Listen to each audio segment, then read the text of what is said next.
राजे, सदर का बोलावली एवढ्या तातडीने? का बोलावलं अचानक? राज्याभिषेकाबद्दल? होय, राज्याभिषेकाबद्दलच. काय? राज्याभिषेक होणार? होणार ना? होणारच. आम्ही काल जे म्हणालो तेच आजही म्हणतो आहोत. राज्याभिषेक होणार आणि टोळी तिपवणारा होणार. परंतु काशी धर्मपीठाचा नकार असताना राज्याभिषेक करणं योग्य ठरेल का? अनाजीपंत धर्मपीठ, धर्ममान्यता या सगळ्या गोष्टी पोट भरल्यानंतर ढेकर देत दातात काडी घालून दात पोरत बोलण्याच्या आहे. इथे धर्म एकच, स्वराज्य. आणि या स्वराज्य धर्माचा मंत्र सुद्धा एकच, रयतेचं कल्याण. परंतु राजे, आमची भूमिका स्पष्ट आहे अनाजीपंत. जिथे रयतेचं कल्याण असेल तिथे धर्म हा स्वराज्याच्या उंबरठ्या बाहेर असेल. जिथे आमच्या रयतेचं सुख असेल तिथे धर्मातील जातीपातीची संकल्पना स्वराज्याच्या अंगणाबाहेर असेल. परंतु महाराजांनी धर्माचं राज्य स्थापलं. हो हिरोजी काका, आमच्या आबासाहेबांनी धर्माच्याच राज्याची स्थापना केली. पण या धर्माचा पाया होता लोककल्याण, भयमुक्त आणि आनंदी जीवन. म्हणूनच विषमतेवर आधारलेल्या धर्माला आपल्या स्वराज्यात तरी स्थान नाही. जर ही विषमता, हा भेदभाव आपल्या स्वराज्यात शिरकाव करू लागला तर आपलं स्वराज्य पुन्हा गुलामगिरीच्या गर्तेत जाण्याची पायरी ठरेल. आणि म्हणूनच आम्ही तेच धर्मपीठ मानतो ज्यात माणसा माणसांना जोडणारी खळ आहे, माणसा माणसांना दूर करणारा खल नाही. आणि हे गागा भट्ट सुद्धा जाणतात. म्हणूनच त्यांनी आबासाहेबांप्रमाणे सर्वसामान्य माणसाच्या मानगुटीवर अनिष्ट रूढी, परंपरा, अंधश्रद्धांचं गाठोडं कधीच दिलं नाही. त्यांना ठाऊक होतं पूर्वी हे गाठोडं इथल्या मातीतल्या माणसाच्या मानगुटीवर होतं आणि त्या ओझ्यानं तो माणूस इतका दबून गेला होता की त्याला अल्लादीन खिलजीच्या फौजेतल्या घोड्याच्या खुरांनी उडालेला धुरळा सुद्धा दिसला नाही. तो सावधही झाला नाही. मग तलवार उपसणं तर दूरच राहिलं आणि नशिबी आली गुलामगिरी. आणि म्हणून आमच्या आबासाहेबांनी हे सगळं थांबवलं. अनिष्ट रूढी, परंपरा, अंधश्रद्धांचं गाठोडं फेकून दिलं आणि धर्म मान्यतेपेक्षा लोकमान्यतेला महत्व दिलं. आम्ही सुद्धा ही लोकमान्यताच महत्वाची मानतो. म्हणून पूजा करू तर पावित्र्याची करू, हात जोडू तर दिव्यत्वाला जोडू. शेवटी कष्टानं झिजलेली काया आणि मातीत मळलेली माया आमच्यासाठी महत्वाची. परंतु धर्मपीठ हे धर्मपीठ, त्याचे महत्व धर्मपीठापेक्षा जात्यातून बाहेर पडणाऱ्या पीठाला आम्ही जास्त महत्वाचं मानतो अनाजीपंत. कारण ते माता माऊलींची ओवी ऐकत बाहेर येतं आणि भुकेल्या माणसाची भूक भागवतं.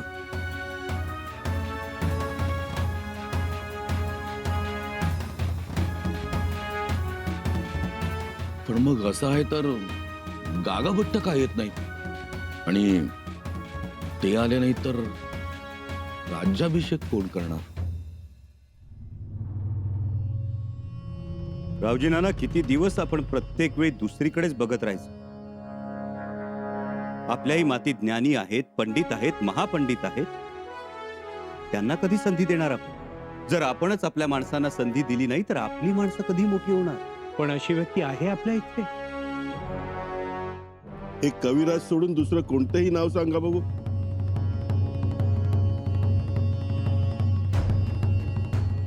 आहे, एक महापंडित आहेत.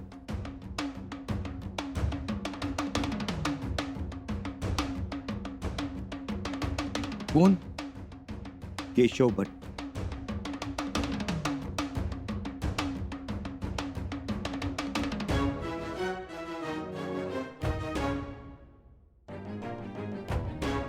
हो, केशव पंडित आणि वेदोनारायण गागा भट्ट यांच्यात बरोबरी होईल का?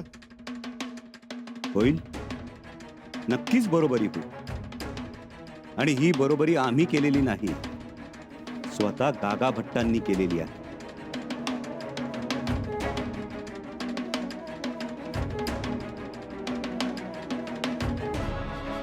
गागा भट्टांनी? होय, तसं पत्रच पाठवलंय गागा भट्टांनी आम्हाला. आता आपल्याकडे काही लोकांना असं वाटतं की गागा भट्टांशी फक्त तेच पत्र व्यवहार करू शकतात, पण हे पत्र स्वतः गागा भट्टांनी आम्हाला पाठवलं. आणि एवढंच नाही तर समयनय नावाचा जो ग्रंथ गागा भट्टांनी आम्हाला अर्पण केला होता, त्याची पुढील विस्तारित पुरवणी सुद्धा पाठवली आम्हाला, तीही अर्पण केली. आणि स्वतः गागा भट्टांनी लिहिलंय, केवळ आणि केवळ प्रकृती अस्वास्थ्यामुळे ते राज्याभिषेक सोहळ्याला उपस्थित राहू शकत नाही. शिवाय त्यांनी स्वतःच आम्हाला केशव पंडित आणि अनंत भट्टांची नावं सुचवली आहेत. परंतु केशव भटांची काय विद्वत्ता आहे? होळीचे मंत्र म्हणणारा लघुरुद्र घालू शकेल?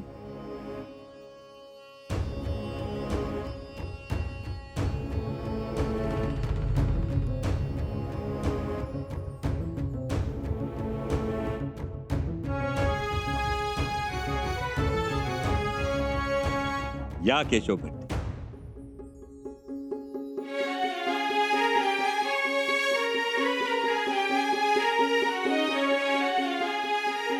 हे केशव भट्ट यांनी धर्मकल्पलता नावाचा अजरामर ग्रंथ लिहिला. त्यातील दंडनीती हे प्रकरण वर्णनातीत आहे.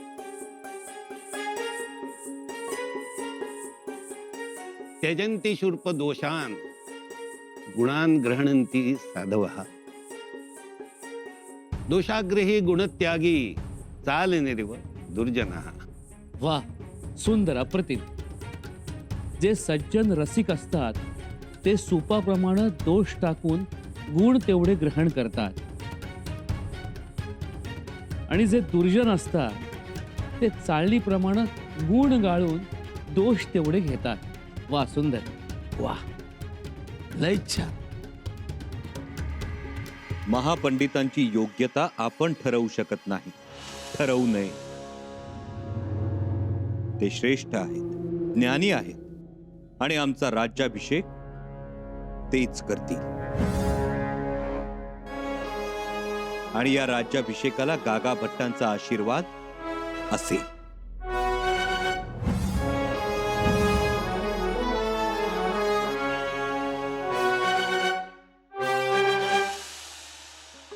एवढं कसल्या हो बैलगाड्या? अहो, आता हे सुरूच झालं. कापड चोपड, कनाती, खवयांची पालं, दुकानं, काही खेळकरी आपापली जागा धरून दुकानं थाटून बसतील. म्हणजे लगभग सुरू झाली म्हणायची तर. भत्ताशीबाई, आपल्यालाही गप्पा बसून चालणार नाही. पदर खोचून काम करायला पाहिजे आता. तुम्हाला कोण काम करू देताय?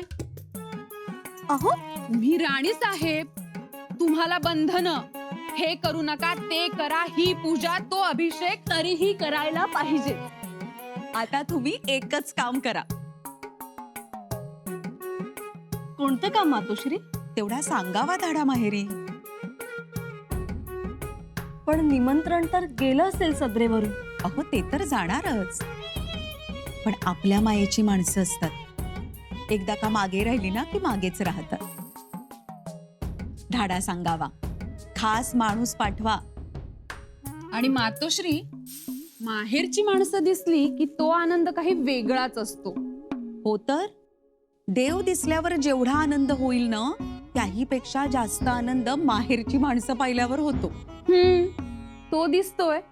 बघा तरी, गालावर कसा गोंडा फुटलाय ते. ऐकलं का मातोश्री? एक माहेर वाशिण एका सासूर वाशिणीला हे सांगतीये. सुनबाई, मंचकारोहणाच्या वेळेस छत्र धरण्याचा मान शिर्के घराण्याला मिळाला होता. राज्याभिषेकाच्या वेळेसही तसंच घडेल. तसंच घडावं. पण मातोश्री, आमचे दादासाहेब येतील का हो? आहो, का नाही येणार? यायलाच पाहिजे. उलट त्यांना खूप आनंद होईल. तसं झालं तर आमच्यासाठी ती मोठीच गोष्ट. तसंच होईल.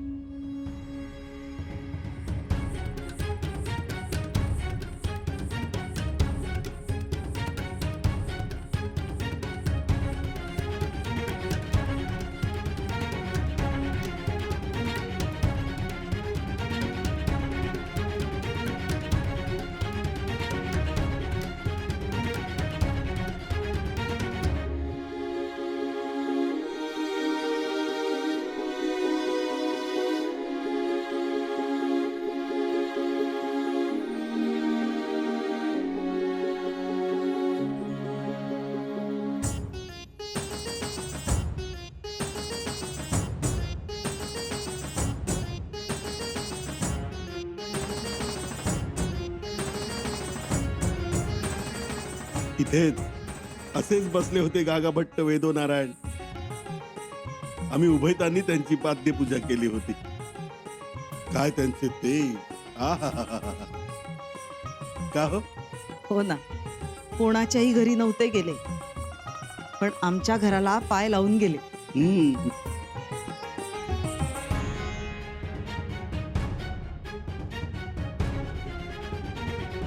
आणि त्यानंतर आज तुम्ही आलात.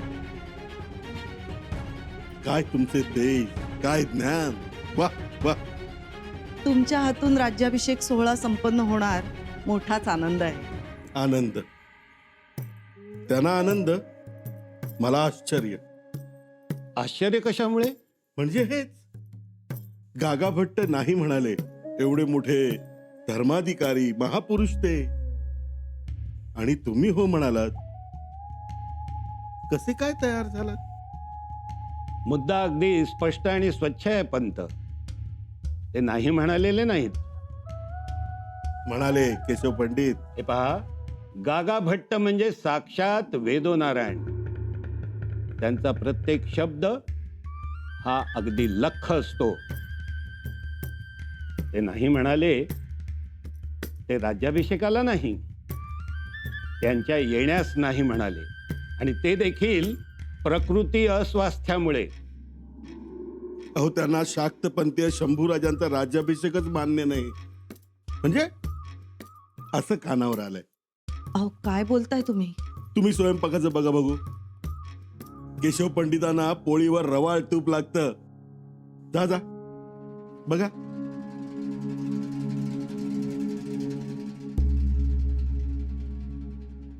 म्हणजे शंभूराजे शाक्त, अघोरी आणि वेदोक्तांनी कसा करावा त्यांचा राज्याभिषेक?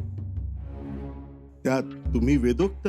एक लक्षात घ्या, शाक्त आणि वेदोक्त हा फरक तेव्हाच करता येईल जेव्हा आपण अनाजी पंत आणि आम्ही केशव पंत. आम्ही कुतुबुद्दीन खान आणि अनाजी पंत अनीस खान होतील तेव्हा नव्हे. एकदा का बाटलो का शाक्तही राहत नाही आणि वेदोक्तही. असं आहे पंत की श्रींचं साम्राज्य राखण्याची धमक आज शंभूराजातच आहे, हे लक्षात घ्या. अखंड हिंदुस्थानातील हिंदूंना कणखरपणा मिळतो तो सह्याद्रीतून, सह्याद्रीत पोचल्या गेलेल्या स्वराज्यातून. आणि हे गागाभटांना पक्क ठाऊक आहे, आणि हिंदुस्थानातील इतर संत महंतांना देखील. ते मीही जाणतो. पण आज औरंगजेबाच्या धर्मांध आक्रमणाला जर कोणी थोपवू शकत असेल तर तो शिवरायांचा शब्द, स्वराज्याचा विचार. आणि शंभूराजे या विचाराने भारावलेले आहेत. आम्ही देखील त्यांच्याकडे अपेक्षेने पाहत आहोत. पण दिसतं तसं नसतं केशव पंडित. दिसतं तसंच आहे हो पंत. मी लहानपणापासून पाहत आलेलो आहे. आणि तुम्ही आता उगाच कुठली शंका मनात धरू नका. सर्व धर्मपीठांना शंभूराजांबद्दल आदर आणि प्रेमच आहे. राहिला प्रश्न तो राज्याभिषेकाचा. तो एक विधी आहे आणि तो आम्ही नक्कीच पार पाडू. आणि त्यातूनही काही अडचण आली तर गागा भट्टांचा या विषयावर ग्रंथ आहे, तो पाहू, त्याचा अभ्यास करू.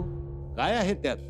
ही झाली धर्माची बाब, पण तरीही सर्व कारभाऱ्यांची, सर्व सरदारांची या राज्याभिषेकाला संमती आहे? असणारच. नाही, आतून नाराजी आहे. तसं असेल तर ते आपलं दुर्दैव असेल. स्वराज्याला छत्रपती नको असेल तर रणक्या कपाळानं महाराष्ट्र भूमीला फिरावं लागेल. ती तयारी आहे का बघा. ठिकरीची फोडणी घातलीये वर्णाला, आवडेल तुम्हाला. या, पानं घेते मी. हा शुभशकूनच की. राज्याभिषेक होण्या अगोदरच बंडाळी मोडली. रघुनाथ पंत हनुमंतेंना अटक केली आणि तीही हरजीराजे दादासाहेबांनी. रघुनाथ पंतांना अटक? पण ते तर स्वराज्याचे निष्ठावंत होते मातोश्री, पण आता नाही राहिले. मोठी चफरातफर केली त्यांनी आणि आजूबाजूच्या सरदारांनाही सामील झाले होते ते. अरे देवा, हा तर विश्वासघात झाला की हो. तो तर मोडून काढलाय हरजीराजे दाजीसाहेबांनी. मातोश्री, राजांचं मोठं काम झालंय. जगदीश्वराकडे आता एकच प्रार्थना, नाती अशीच ठाम आणि भक्कम उभी राहावीत. नाती ठामपणे भक्कम उभी राहताना बाहेरची माणसं तुटली जाऊ नयेत याचीही काळजी घ्यायला हवी. पण थोरल्या बाईच आहे, लबाड माणसं तुटली तर तुटू द्या. हो, आधी लबाडी सिद्ध तर होऊ दे. एक माणूस दुखावला की त्यासोबत 4 माणसं दुखावली जातात.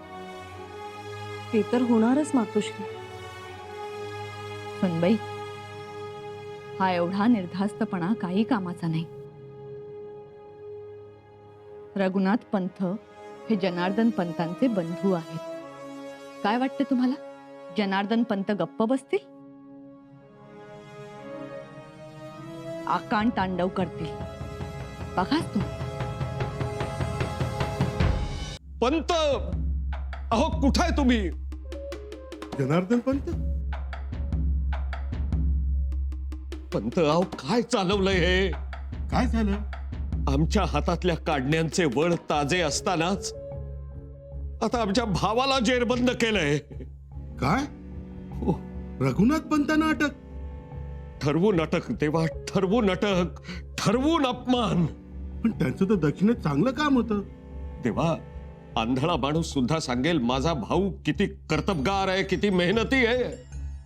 इतके दिवस त्यांच्या जीवावर दक्षिण सांभाळली आणि आता देवा 4 लाख मोहरांच्या अफरातफरीचा आरोप केलाय. अवघड. हा जनार्दन पंत आता गप्प बसणार नाही. सदरेवर जाऊन बोंब ठोकतो, सगळ्यांना गोळा करतो, कारनामे वाचतो सगळे. पहिलं तो हरजी राजे किती गुणाचा आहे ते सांगतो सगळ्यांना. माझ्या भावाला काढण्या. गप्प बसा जनार्दन पंत. तुम्ही शंभूराजांना जाब विचारण्याऐवजी उलट तुम्ही रघुनाथ पंतांना डाफरा. डाफरायचं? मी सांगतोय तर करायचं. दुसऱ्यानं आपल्या माणसाला 2 ठेवून देण्या अगोदर आपण आपल्या माणसाला 1 ठेवून द्यायची. म्हणजे समोरच्याचा हात खाली येतो आणि आपली पत वाढते आणि घडली गोष्ट जागेवर मिटून जाते. पंत, असं करू म्हणता? करायचं. आपण राज्याभिषेक होऊ नये म्हणून खूप खूप प्रयत्न केले. गागा भट्टांपर्यंत माणसं पाठवली, उलट सुलट करून नकार आणला. पण त्यांनी केशव भटांना पुढे केलं. ते आपल्यावर मात करतात. म्हणून भावाची बाजू न घेता स्वराज्याचा कळवळा दाखवा. तसं केलं तरच आपण रायगडाच्या राजकारणात राहू. नमतं घेऊ पण वाकू झुकू आत घुसू वाईट वाटून घेऊ नका. नम्रता हा अलंकार आहे असं समजायचं. राज्याभिषेक होईपर्यंत तो धारण करायचा. पद मिळालं की